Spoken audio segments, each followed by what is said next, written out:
Suis-je une merde pour avoir échangé le chat de ma femme? Quoi? Cette vidéo est sponsorisée par Saily. Plus d'informations en fin de vidéo. Yo, j'espère que vous allez bien. Bienvenue dans ce nouvel épisode de Êtes-vous des... si vous ne connaissez pas le principe, en gros, vous m'envoyez des histoires de manière anonyme. D'ailleurs, les seules histoires qui sont lues sont des histoires anonymes. Vous l'envoyez par le lien en description et vous racontez un truc que vous avez fait, avec lequel, voilà, vous n'êtes pas forcément à l'aise. Vous savez pas, en fait, si vous avez été une merde ou non. Il faut évidemment mettre du contexte pour qu'on puisse juger votre histoire. Parce que oui, c'est de ça dont il s'agit. Il s'agit de juger vos histoires. Alors, évidemment, ça se fait avec bienveillance.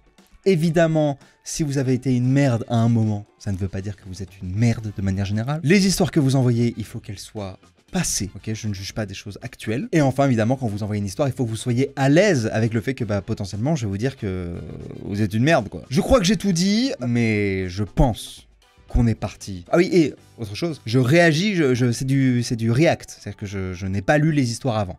Ok, je les découvre avec vous. Donc voilà, il est possible que je donne un certain avis, mais que demain je change d'avis par exemple. Sauf que la vidéo c'est maintenant. Et demain ce sera pas filmé. Il est possible qu'en lisant vos commentaires, je change d'avis. Il est possible que, je sais pas, je sois maladroit. Parce que, comme je vous dis, c'est du react. Et que je ne suis pas parfait. Personne ne l'est. On est parti tout de suite pour... Êtes-vous des merdes?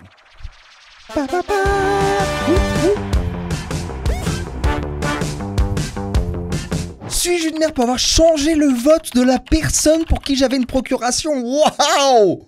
Waouh! Je vois pas à quel moment de l'histoire je pourrais te défendre là-dessus. Petite mise en contexte, je suis une fille, au moment de l'histoire, j'avais 22 ans. Fin mars 2022, une cousine de qui je suis proche, tu es proche de cette cousine, me demande si elle peut me nommer pour sa procuration puisqu'elle part en vacances lors des élections présidentielles. À ce moment-là, j'accepte. Tout le monde est fortement au courant de mes engagements politiques et je pense naïvement qu'elle ne me demanderait pas si elle votait à l'opposé de mes convictions. Putain, c'est là où on voit la bonté de la cousine. C'est qu'elle croit en toi. Elle croit en toi. Elle se dit, ouais, bien sûr, elle a ses convictions. Mais elle va me respecter. Et respecter les miennes. Bref, on continue. Sauf que voilà, quelques jours avant son départ de vacances, elle m'annonce qu'elle vote pour l'extrême droite. Ah, c'est le pire scénario. C'est le pire scénario. Vais-je pouvoir continuer à te blâmer? Ok. Tombe des nues. Les gens autour de moi savent que je ne suis pas du tout à l'aise d'avoir dans mon entourage proche des personnes pouvant s'apparenter à l'extrême droite. J'ai la sensation qu'on m'a menti et trahi. Ah on a tout fait sauf ça. Puisqu'elle t'a dit clairement. Je vote d'extrême droite. Tu m'as menti? Non, je viens de te le dire.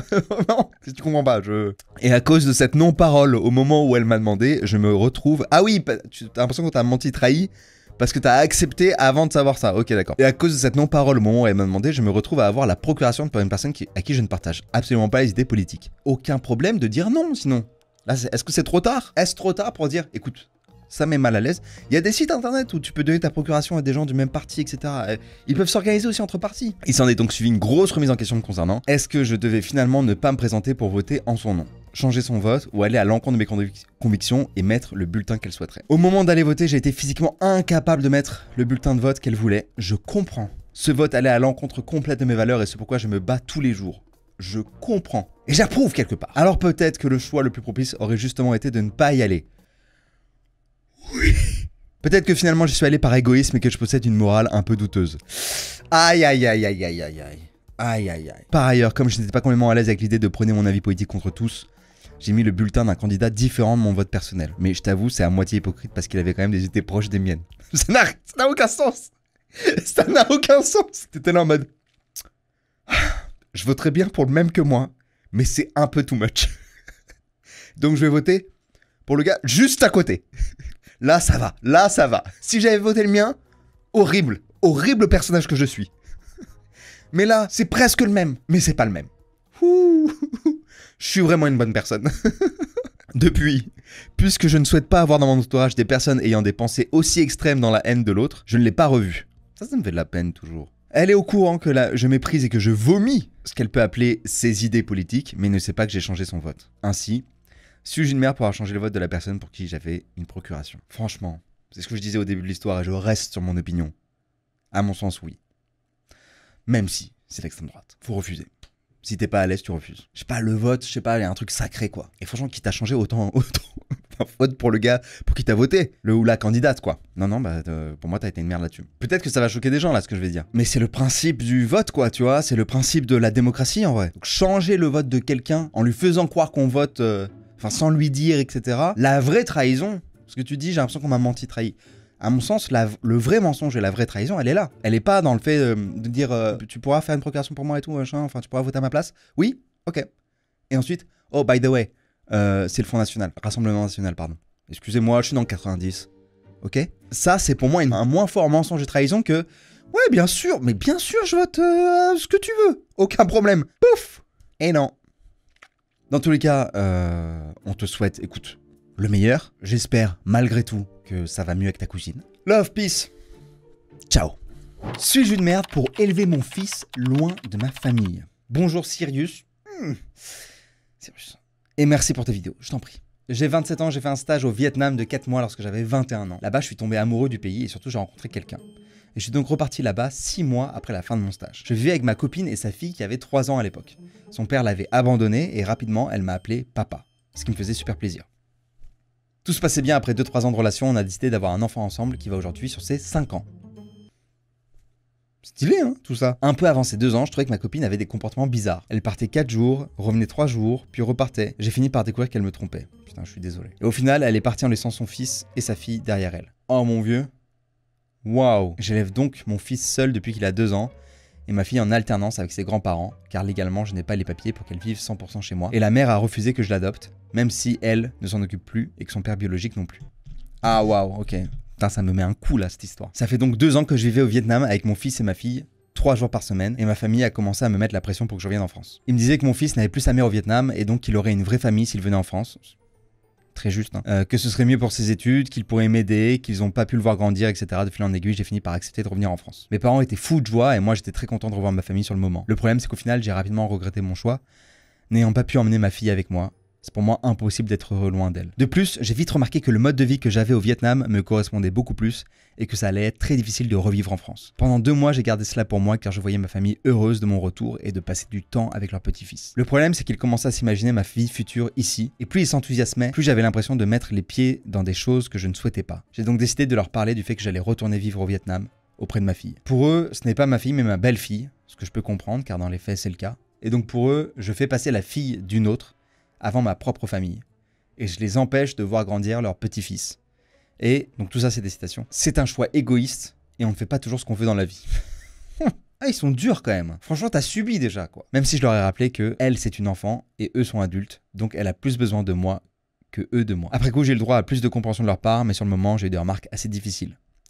Suis-je une merde pour faire ma vie comme je l'entends, sachant que ma famille proche est triste de mes choix? Évidemment, t'es pas une merde. Oui, évidemment, c'est triste. Je comprends ta famille, tu vois. Ils ont envie de... Voilà, ils ont envie de voir leur petit-fils. C'est toi le maître à bord, quoi. C'est toi le chef. Ah, c'est fou l'histoire, elle est folle, hein. C'est triste. Hein. Non, je pense que tout le monde est d'accord avec moi là pour dire que t'es pas une merde. Hein. Mais c'est fou parce que c'est... Ta famille, ils sont assez culpabilisants. Hein. Je fais passer la fille d'un autre avant ta propre famille. Ah, mais sauf qu'en fait, ils se mettent pas à ta place. La fille d'une autre, c'est ta fille aujourd'hui. Pour toi, c'est ta fille, tu vois. Pour moi, t'es pas une merde. Au contraire, en fait. T'es l'inverse, parce que t'es courageux d'assumer ton choix, tu vois, et de le dire à ta famille clairement, dire voilà, en fait je vis ma vie comme je le veux, et c'est comme ça que j'ai envie de la vivre. Elle est dure l'histoire, hein. Je vais pas commenter, le passage. J'ai fini par découvrir qu'elle me trompait, elle est partie en laissant son fils et sa fille derrière, mais putain ça doit être brutal quoi. En tout cas, je pense que toute la communauté te souhaite beaucoup de courage, t'envoie beaucoup d'amour, et bravo. Encore bravo pour tes choix de vie. On espère que tu te régales au Vietnam. Love, peace. Ciao. Suis-je une merde pour ne pas aller à l'encontre de ma mère raciste? Alright. Bonjour Cyrus. Je suis un jeune homme d'une vingtaine d'années qui est retourné chez ses parents depuis peu. Je suis en couple avec une femme du même âge que moi, d'origine orientale et donc de confession musulmane.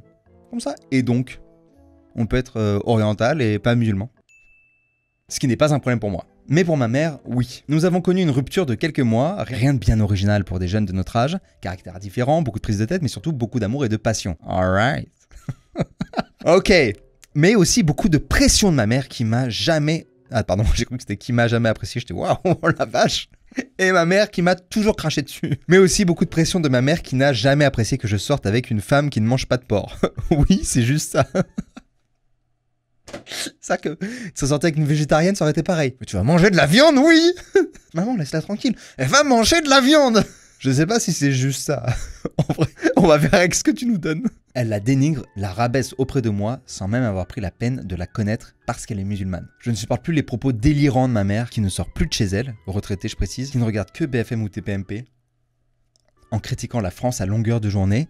Dès qu'il y a un sujet qui tourne sur Benzema ou autres musulmans comiques, il en va de propos horribles et affligeants sur les Arabes. Je suis pas sûr que ce soit une question de porc, hein. Là, je reviens là sur je sors avec une femme qui ne mange pas de porc. Ça a l'air assez clair que c'est pas le problème majeur. Je me suis remis avec ma chérie depuis plusieurs semaines et étant en recherche d'appartement, je préfère ne pas dire à ma mère que je me suis remis avec ma douce pour ne pas créer de tensions qui vraiment me font du mal et me rendent infiniment triste. De son côté, ma copine, elle me reproche de la cacher. Ah bah oui, et de ne pas assumer mon amour pour elle. Bah oui. Alors que vraiment, je l'ai dans la peau, c'est l'amour de ma vie. Waouh. Je l'ai dans la peau, mon gars. It's in my skin, alright? Alors Cyrus, suis-je une merde pour ne pas confronter ma mère à sa mentalité de raciste de merde? Merci à toi, bisous. Avec un cœur rouge. Est-ce que t'es une merde de ne pas confronter ta mère? Oh là là, putain, t'es dans une situation de merde là. Oh là là, je me suis mis à ta place 2 secondes, oh l'enfer. Déjà, même s'il n'y avait pas ta meuf, avoir sa mère qui reste à la maison, qui regarde BFM et TPMP en boucle et qui balance des propos horribles et affligeants sur les Arabes, déjà ça c'est horrible. Toi en plus, tu sors avec une personne de confession musulmane qui veut que tu affiches ton amour à ta mère. Je crois pas que tu doives ça à ta mère, en vrai. Tu lui dois pas une actualisation des gens avec qui, tu vois, de ta situation maritale, quoi. Et ta copine, elle te reproche de le cacher, de pas assumer, etc., machin, mais tu lui dois pas non plus, je crois. Je comprends qu'elle le reproche, hein. Je comprends de ouf sa position, mais on peut pas, tu vois, genre, je crois qu'on te doit rien, là. Enfin, tu dois rien, plutôt, à personne, là-dedans. Il y a des trucs qui sont préférables, tu vois, il y a des trucs, ça serait bien que, mais en fait, tu vis ta vie comme tu l'entends, mon grand. Donc non, t'es pas une merde, je pense. Voilà. Dites-nous ce que vous en pensez dans les commentaires. Est-ce une merde ou pas? On vous embrasse tous les deux en tout cas. Love, peace. Ciao. Suis-je une merde pour avoir brisé une des seules amitiés de mon copain? Salut Cyrus. Salut. Je suis une femme de 21 ans, je suis en couple hétéro depuis plus de 3 ans avec un homme de 24 ans. Ok.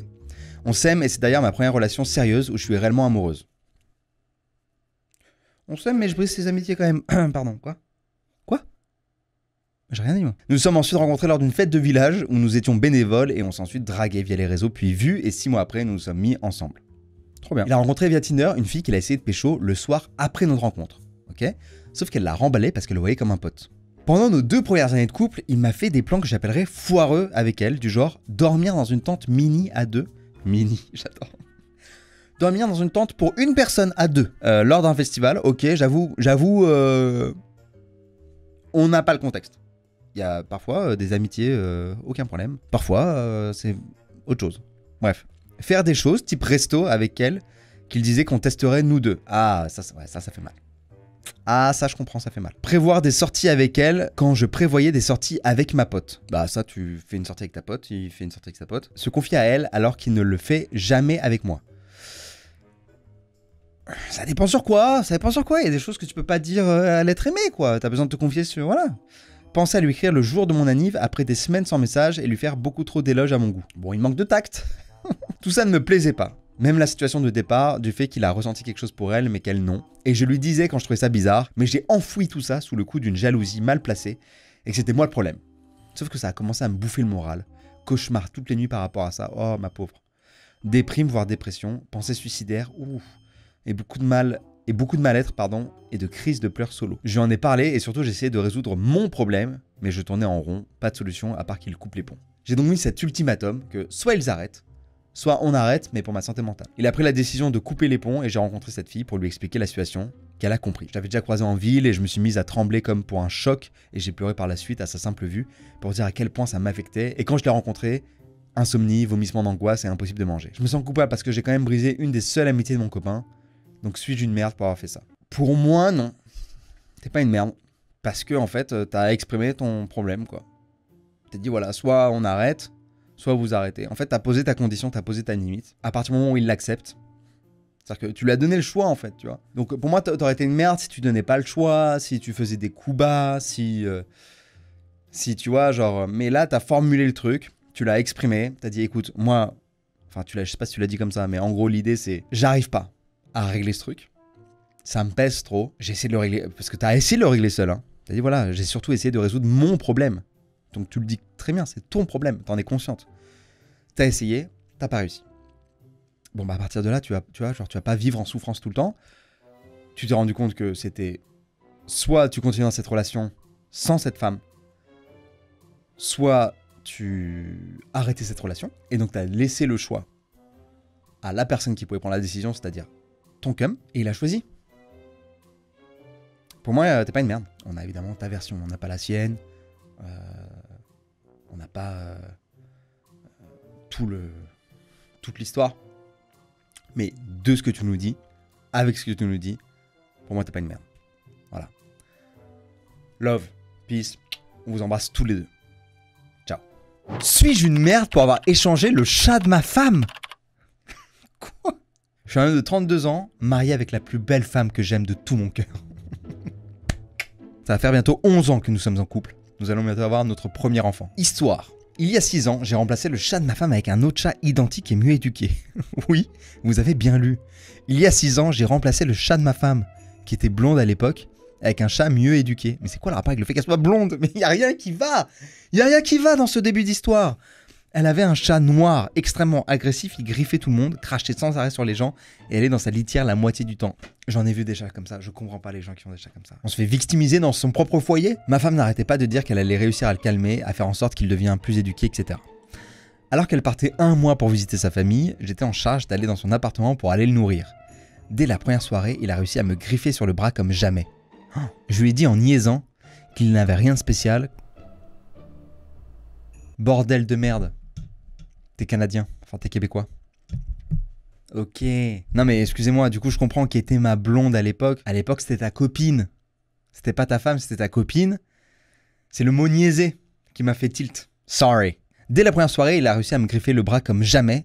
Je lui ai dit en niaisant qu'il n'avait rien de spécial comme chat et que j'allais remplacer s'il me griffait encore. Donc niaiser ça veut dire en rigolant, je lui ai dit en rigolant. La blague est restée en tête et la blague s'est transformée en objectif.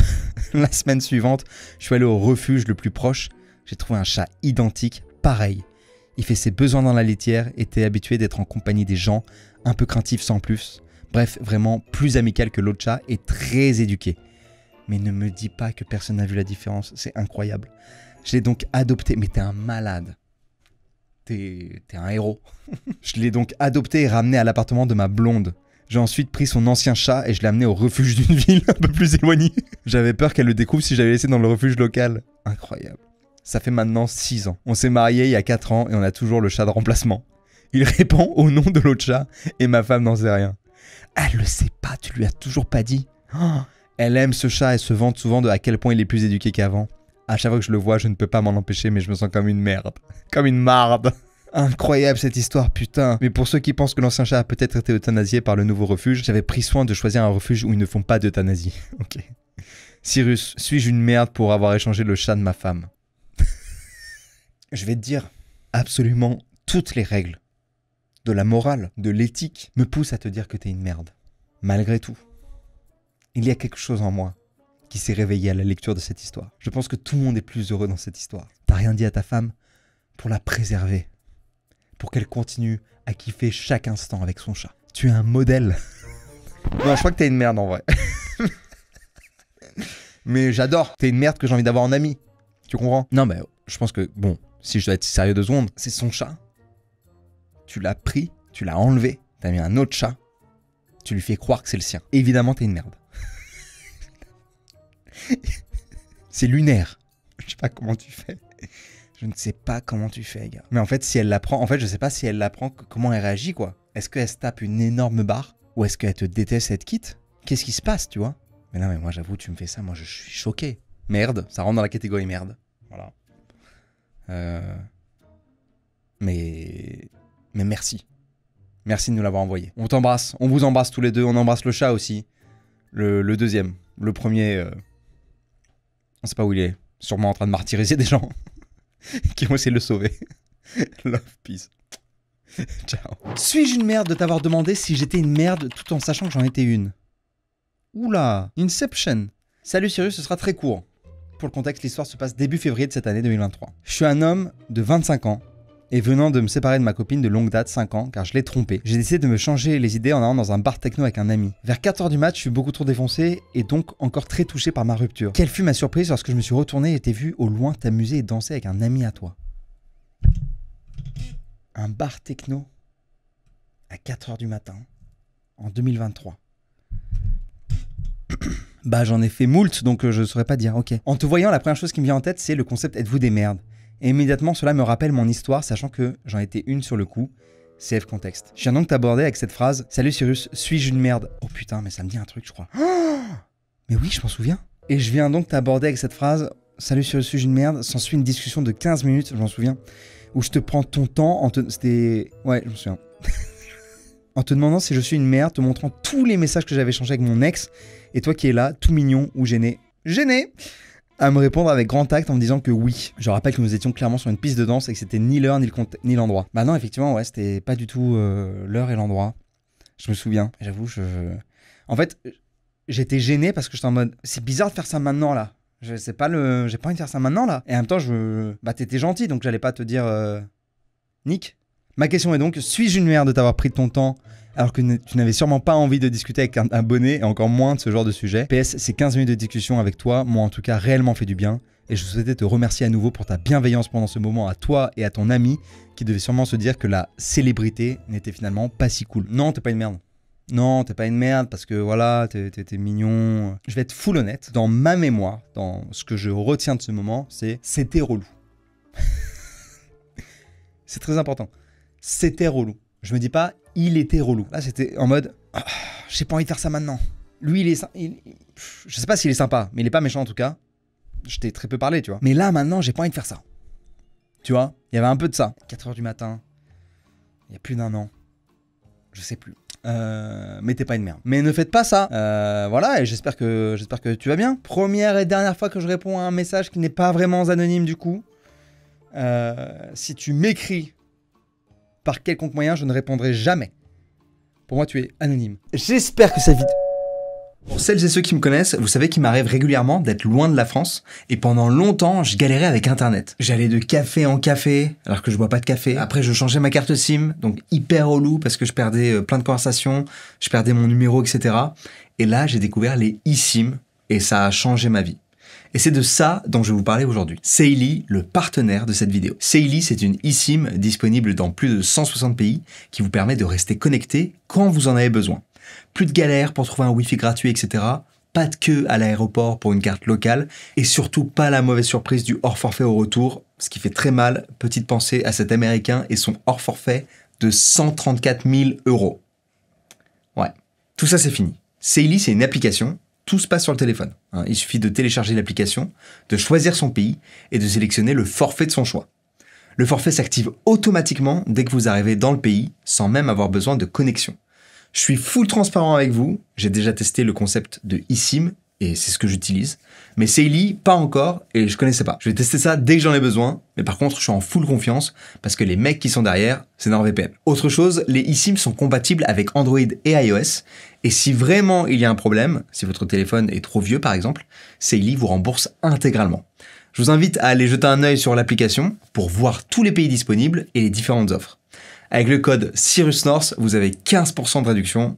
Je vous mets les liens en description. Merci à eux d'avoir sponsorisé la vidéo et à vous de l'avoir regardé. Je vous embrasse. Love, peace. Ciao.